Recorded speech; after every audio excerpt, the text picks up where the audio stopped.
ಇಂದಿನ ವಿಡಿಯೋದಲ್ಲಿ ಪ್ರಾಣಿಗಳ ಬಗ್ಗೆ ವಿಚಿತ್ರವಾದ ಫ್ಯಾಕ್ಟ್ಸ್ ಅನ್ನು ತಿಳಿಯೋಣ. Fact number 1. ಒಮ್ಮೆ ಕಲ್ಪನೆ ಮಾಡಿ, ನೀವು ವೇಗವಾಗಿ ಈಜುತ್ತಿದ್ದೀರಿ. ನಿಮ್ಮ ಹೃದಯವೇ ಕೆಲ ಕ್ಷಣ ನಿಲ್ಲುತ್ತದೆ.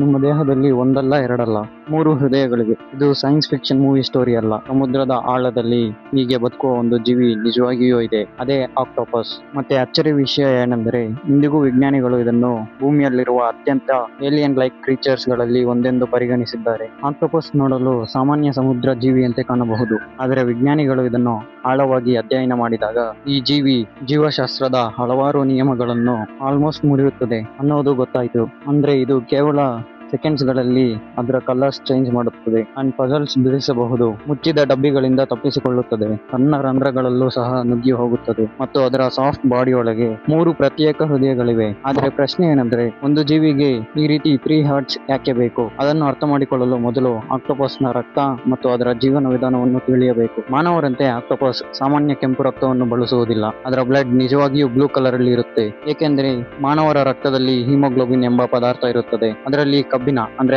ಐರನ್ ಇರುತ್ತೆ. ಆದ್ರೆ ಆಕ್ಟೋಪಸ್ ಕಂಪ್ಲೀಟ್ಲಿ ಬೇರೆ ಪದಾರ್ಥವನ್ನು ಬಳಸುತ್ತದೆ, ಅದು ಹಿಮೋಸೈನಿನ್. ಇದರಲ್ಲಿ ಐರನ್ ಬದಲು ಕಾಪರ್ ಇರುತ್ತೆ. ಅದರ ಕಾರಣ ಅದರ ಬ್ಲಡ್ ಬ್ಲೂ ಕಲರ್ ಅಲ್ಲಿ ಇರುತ್ತದೆ. ಈ ಸ್ಪೆಷಲ್ ಬ್ಲಡ್ ತಂಪಾದ ಮತ್ತು ಕಡಿಮೆ ಆಕ್ಸಿಜನ್ ಇರುವ ಸಮುದ್ರದ ಪ್ರದೇಶಗಳಲ್ಲಿ ಹೆಚ್ಚು ಪರಿಣಾಮಕಾರಿಯಾಗಿ ಕೆಲಸ ಮಾಡುತ್ತದೆ. ಆದ್ರೆ ಇಲ್ಲಿ ಒಂದು ದೊಡ್ಡ ಸಮಸ್ಯೆ ಇದೆ. ಹಿಮೋಸೈನಿನ್ ಮಾನವನ ರಕ್ತದಷ್ಟು ಎಫಿಷಿಯಂಟ್ ಆಗಿ ಆಕ್ಸಿಜನ್ ಅನ್ನು ಸಪ್ಲೈ ಮಾಡುವುದಿಲ್ಲ. ಅದಕ್ಕಾಗಿಯೇ ಎವಲ್ಯೂಷನ್ ಆಕ್ಟೋಪಸ್ಗೆ ಒಂದು ವಿಚಿತ್ರ ಪರಿಹಾರ ಕೊಟ್ಟಿದೆ. ಅದೇ ಎಕ್ಸ್ಟ್ರಾ ಹಾರ್ಟ್ಸ್. 2 ಹೃದಯಗಳು ಕೇವಲ ಅದರ ಗಿಲ್ಸ್ ಗಳಿಗೆ ಕೆಲಸ ಮಾಡುತ್ತವೆ. ಅವು ನೀರಿನಿಂದ ಆಮ್ಲಜನಕ ಅಂದ್ರೆ ಆಕ್ಸಿಜನ್ ಪಡೆಯಲು ರಕ್ತವನ್ನು ಪಂಪ್ ಮಾಡುತ್ತದೆ. ಅಂಡ್ 3ನೇ ಹಾರ್ಟ್ ಆ ಆಕ್ಸಿಜನ್ ಇರೋ ಬ್ಲಡ್ ಅನ್ನು ಉಳಿದ ದೇಹದ ಭಾಗಗಳಿಗೆ ಕಳಿಸುತ್ತದೆ. ಇದು ಆಲ್ಮೋಸ್ಟ್ ಒಂದು ಬಯೋಲಾಜಿಕಲ್ ಆಕ್ಸಿಜನ್ ಡೆಲಿವರಿ ಮಿಷನ್ ತರ ಕೆಲಸ ಮಾಡುತ್ತದೆ. ಆದ್ರೆ ಇನ್ನೂ ವಿಚಿತ್ರವಾದ ಸಂಗತಿ ಏನಂದ್ರೆ, ಆಕ್ಟೋಪಸ್ ಈಜಲು ಪ್ರಾರಂಭಿಸಿದಾಗ ಅದರ ಮೈನ್ ಹಾರ್ಟ್ ಕೆಲ ಕ್ಷಣಗಳ ಕಾಲ ನಿಲ್ಲುತ್ತದೆ.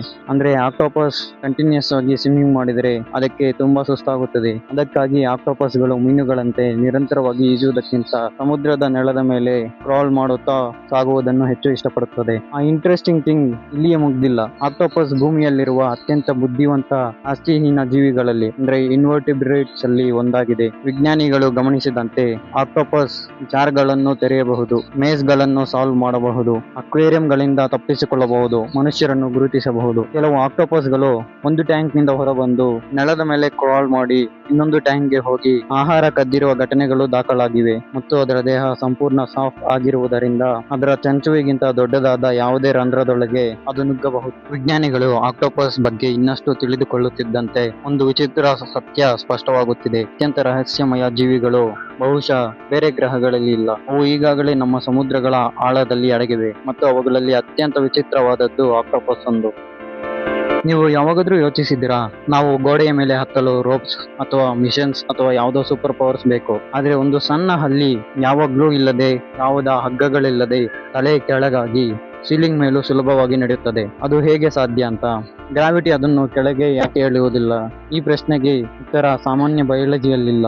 ಅದು ಒಂದಷ್ಟು ಫಿಸಿಕ್ಸ್ ಇನ್ವಾಲ್ವ್ ಆಗಿರುತ್ತದೆ. ಅದನ್ನು ಸಿಂಪಲ್ ಆಗಿ ಇಂದಿನ ವಿಡಿಯೋದಲ್ಲಿ ತಿಳಿಯೋಣ. ಈ ಅಬಿಲಿಟಿ ಹೆಚ್ಚು ಕಾಣಿಸುವುದು ಗೆಕೋ ಅನ್ನುವ ಹಲ್ಲಿಗಳಲ್ಲಿ. ಈ ಗೆಕೋ ಗೋಡೆಯ ಮೇಲೆ ಓಡಬಹುದು, ಗ್ಲಾಸ್ ಮೇಲೂ ನಡೆಯಬಹುದು, ಸೀಲಿಂಗ್ ಮೇಲೂ ಅಂಟಿಕೊಂಡಿರಬಹುದು. ಮತ್ತು ವಿಚಿತ್ರ ಸಂಗತಿ ಏನೆಂದ್ರೆ, ಅದು ಯಾವುದೇ ಫೆವಿಕಲ್ ಅಥವಾ ಗ್ಲೂ ಬಳಸುವುದಿಲ್ಲ. ವರ್ಷಗಳ ಕಾಲ ವಿಜ್ಞಾನಿಗಳು ಗೆಕೋ ಫೀಟ್ ಅನ್ನು ಸ್ಟಡಿ ಮಾಡುತ್ತಿದ್ದರು. ಮೊದಲಿಗೆ ಜನರು ಇದರ ಪಾದಗಳಲ್ಲಿ ಯಾವುದೋ ಗ್ಲೂ ಇರಬಹುದು ಅಥವಾ ಯಾವುದೋ ಟೈನಿ ಹುಕ್ಸ್ ಇರಬಹುದು ಎಂದು ಯೋಚಿಸುತ್ತಿದ್ದರು. ಆದರೆ ಇದರ ಆಕ್ಚುಯಲ್ ಆನ್ಸರ್ ಅದಲ್ಲ. ಗೆಕೋ ಕಾಲುಗಳ ಕೆಳಭಾಗದಲ್ಲಿ ಮಿಲಿಯನ್ಸ್ ಆಫ್ ಟೈನಿ ಹೇರ್ಸ್ ಇರುತ್ತವೆ. ಅವುಗಳನ್ನು ಸಿಟಿ ಅಂತ ಕರೆಯುತ್ತಾರೆ. ಮತ್ತೆ ಪ್ರತಿಯೊಂದು ಟೈನಿ ಹೋರ್ ಇನ್ನೂ ಸಾವಿರಾರು ಮೈಕ್ರೋಸ್ಕೋಪಿಕ್ ಸ್ಟ್ರಕ್ಚರ್ಸ್ ಆಗಿ ಸ್ಪ್ಲಿಟ್ ಆಗಿರುತ್ತದೆ.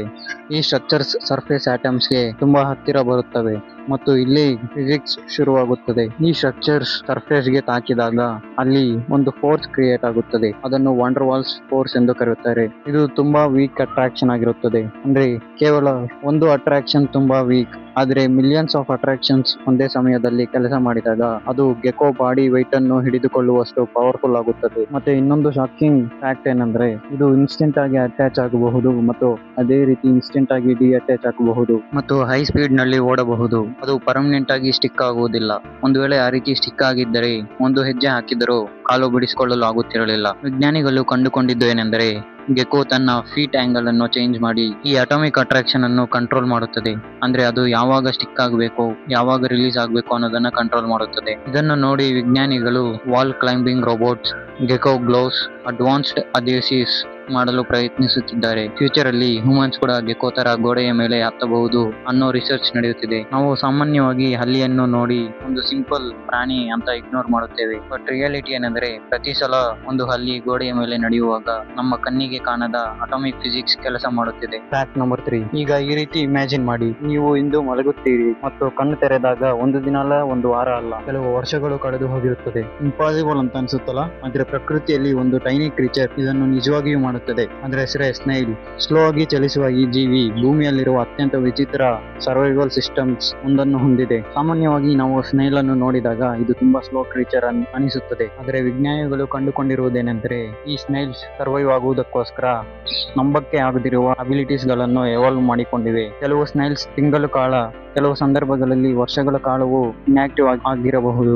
ಅಂದ್ರೆ ಅವು ಆಲ್ಮೋಸ್ಟ್ ಲೈಫ್ ಪಾಸ್ ಮಾಡಿದಂತೆ ಕಾಣುತ್ತದೆ. ಬಟ್ ಕ್ವಶನ್ ಏನಂದ್ರೆ, ಯಾಕೆ ಒಂದು ಜೀವಿ ಇಷ್ಟು ಸಮಯ ಮಲಗಿರಬೇಕು? ಅಂದ್ರೆ ಅದಕ್ಕೆ ಆನ್ಸರ್ ಸರ್ವೈವಲ್ಗೋಸ್ಕರ. ಸ್ನೈಲ್ ಡೇಂಜರಸ್ ಕಂಡೀಷನ್ಸ್ ಬಂದಾಗ, ಅಂದ್ರೆ ತುಂಬಾ ಹೀಟ್ ಕಂಡೀಷನ್ಸ್ ನಲ್ಲಿ ಮತ್ತು ತುಂಬಾ ವಿಂಟರ್ ಕಂಡೀಷನ್ ಅಲ್ಲಿ ಒಂದು ಸ್ಪೆಷಲ್ ಡಾರ್ಮೆಂಟ್ ಸ್ಟೇಟ್ ಗೆ ಹೋಗುತ್ತವೆ. ಅಂದ್ರೆ ವೆದರ್ ತುಂಬಾ ಹಾಟ್ ಇದ್ದಾಗ ಈಸ್ಟಿವೇಶನ್ ಎಂದು ಕರೆಯುತ್ತಾರೆ ಮತ್ತು ಕೋಲ್ಡ್ ಇದ್ದಾಗ ಅದನ್ನು ಹೈಬರ್ನೇಷನ್ ಎಂದು ಕರೆಯುತ್ತಾರೆ. ಈ ಸ್ಟೇಟ್ ಒಳಗೆ ಹೋದಾಗ ಅವುಗಳ ಬಾಡಿ ಆಲ್ಮೋಸ್ಟ್ ಶಟ್ ಡೌನ್ ಆಗುತ್ತದೆ. ಅಂದ್ರೆ ಅವುಗಳ ಮೂವ್ಮೆಂಟ್ ಸ್ಲೋ ಆಗುತ್ತದೆ, ಹಾರ್ಟ್ ಬೀಟ್ ತುಂಬಾ ಕಡಿಮೆ ಆಗುತ್ತದೆ, ಮೆಟಬಾಲಿಸಮ್ ಆಲ್ಮೋಸ್ಟ್ ಮಿನಿಮಮ್ ಲೆವೆಲ್ಗೆ ಇಳಿಯುತ್ತದೆ. ಯಾಕಂದ್ರೆ ಇದರಿಂದ ಅವು ಎನರ್ಜಿ ಯೂಸ್ ಮಾಡುವುದನ್ನು ಆಲ್ಮೋಸ್ಟ್ ಸ್ಟಾಪ್ ಮಾಡುತ್ತದೆ. ಇದು ನೇಚರ್ ಸ್ನೈಲ್ಗೆ ಕೊಟ್ಟ ಒಂದು ಬಿಲ್ಟ್ ಇನ್ ಸರ್ವೈವಲ್ ಮೋಡ್ ತರ. ಇನ್ನೊಂದು ಅಮೇಜಿಂಗ್ ಫ್ಯಾಕ್ಟ್ ಏನಂದ್ರೆ, ಡ್ರೈ ಕಂಡೀಷನ್ಸ್ ಬಂದಾಗ ಕೆಲವು ಸ್ನೈಲ್ಸ್ ತಮ್ಮ ಶೆಲ್ ಓಪನಿಂಗ್ ಅನ್ನು ಮಂದವಾದ ಮ್ಯೂಕಸ್ ಇಂದ ಸೀಲ್ ಮಾಡುತ್ತವೆ. ಇದರಿಂದ ಬಾಡಿ ವಾಟರ್ ಹೊರಗೆ ಹೋಗುವುದಿಲ್ಲ. ಡಿಹೈಡ್ರೇಷನ್ ತುಂಬಾ ಸ್ಲೋ ಆಗಿ ಆಗುತ್ತದೆ. ಸಿಂಪಲ್ ಆಗಿ ಹೇಳ್ಬೇಕಂದ್ರೆ ಅವು ತಮ್ಮ ಶೆಲ್ ಒಳಗೆ ಒಂದು ಟೈನಿ ಸರ್ವೈವಲ್ ಬಂಕರ್ ಕ್ರಿಯೇಟ್ ಮಾಡುತ್ತವೆ. ಅಂದ್ರೆ ಹೊರಗೆ ಎಷ್ಟು ಹಾರ್ಶ್ ಕಂಡೀಷನ್ಸ್ ಇದ್ರೂ